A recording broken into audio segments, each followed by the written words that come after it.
Cześć, tu Damian i w tym materiale nauczę Cię, jak obliczyć samodzielnie, ile masz powierzchni ścian, sufitów, generalnie do szpachlowania, do malowania, do takich rzeczy. Także jeżeli jesteś ciekaw, zaczynajmy.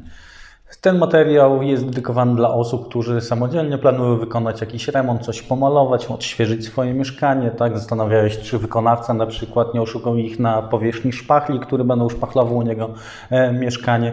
Dlatego słuchaj, powiedzmy czysto hipotetyczna sytuacja, tak? Zamierzasz właśnie malować, odświeżyć swój dom. Nie? I skąd masz wiedzieć teraz, tak? To jest normalne pytanie, skąd masz wiedzieć, ile masz kupić, jaką masz powierzchnię ścian i ile masz kupić farby, prawda? No bo nie chcesz ani kupić za mało, żeby jeździć 10 razy do sklepu, ani nie chcesz też kupić za dużo, żeby z kolei jeździć i to zwracać. Z dwojga złego lepszy jest ten druga opcja, tak, że jednak kupiłeś więcej i ten nadmiar ewentualnie, jeżeli jest nierozpoczęte, możesz zwrócić do hurtowni, do marketu jakiegoś budowlanego, aczkolwiek zawsze chcemy właśnie znaleźć tą średnią wartość, tak, ile mniej więcej tego wyjdzie, prawda? No tu zawsze jest plus minus, nie? Tego się nie da uniknąć, chyba że byśmy to przeliczyli naprawdę tak wyższą matematyką na spokojnie, tak, i poświęcili odpowiednią ilość czasu na to.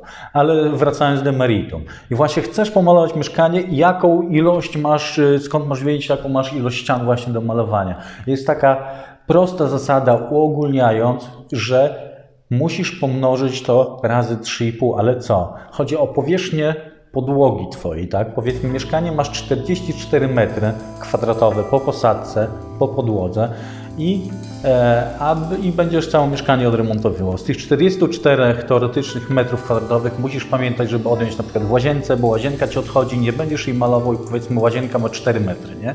I zostaje Ci dla równego tego 40 metrów, nie?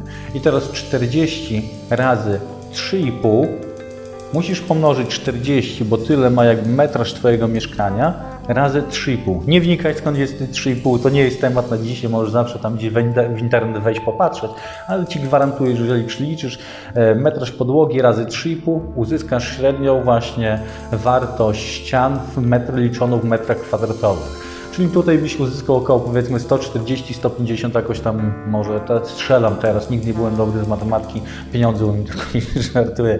Chodzi o to, że masz mniej więcej powiedzmy, tam nie mam kalkulatora przy sobie, nie? Ale powiedzmy wychodzi tam też 40 razy 3,5, wychodzi jakieś tam te 160 powiedzmy i tyle 160 metrów kwadratowych masz ścian plus sufitów. Nie jest to wynik taki dokładny, ponieważ należy odliczyć otwory okienne, tak? Mamy większe, mniejsze, jakieś drzwi właśnie balkonowe, tak? Więc jest to średnia, jak wspomniałem, aczkolwiek w większości przypadków ta informacja, czyli ten jedno działanie, czyli liczba metraż podłogi razy 3,5 w zupełności Ci wystarczy, abyś wiedział, ile masz mniej więcej ścian, powierzchni właśnie ścian do malowania. Potem z kolei bierzesz już te 140-160 ten wynik, tak, dzielisz na wydajność farby, którą producent Ci zaleca.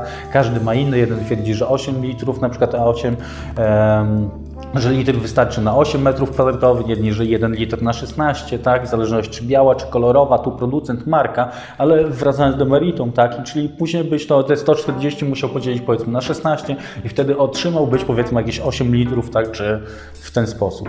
I tą matematykę, to działanie można powtórzyć przy każdej, nie wiem, przy każdym mieszkaniu, przy każdym domu, mniej więcej to się zgadza, żeby nie było mniej więcej, tak, ten film stworzyłem właśnie dla ludzi, dla Ciebie, bo chcesz odmalować coś i zastanawiasz się, żebyś nie popełnił takiego dużego faux pas, takiej dużej wpadki, tak żebyś kupił mniej więcej tyle, co Ci trzeba. Czyli zapamiętaj razy 3,5 podłoga razy 3,5. Mieszkanie 120 razy 3,5 wychodzi Ci, nie wiem, ileś tam, jest to parę, tak. Rozumiem. Jeżeli film był dobry, zostaw proszę łapkę koniecznie w górze, nie pomoże mi to promować, mój kanał na YouTube docierać do jeszcze większej ilości osób. Jeżeli uważasz, że film był dobry, to zostaw łapkę, to już mówiłem. Daj suba, jeżeli jeszcze tego nie zrobiłeś, zabieram się za siebie, będę cały czas dodawał nowe takie odcinki, myślę, które będą pomocne jakieś i myślę, że coś znajdziesz wartościowego w nich dla siebie. To tyle, mam nadzieję, do zobaczenia. Siema, mówił Damian Budowlaniec.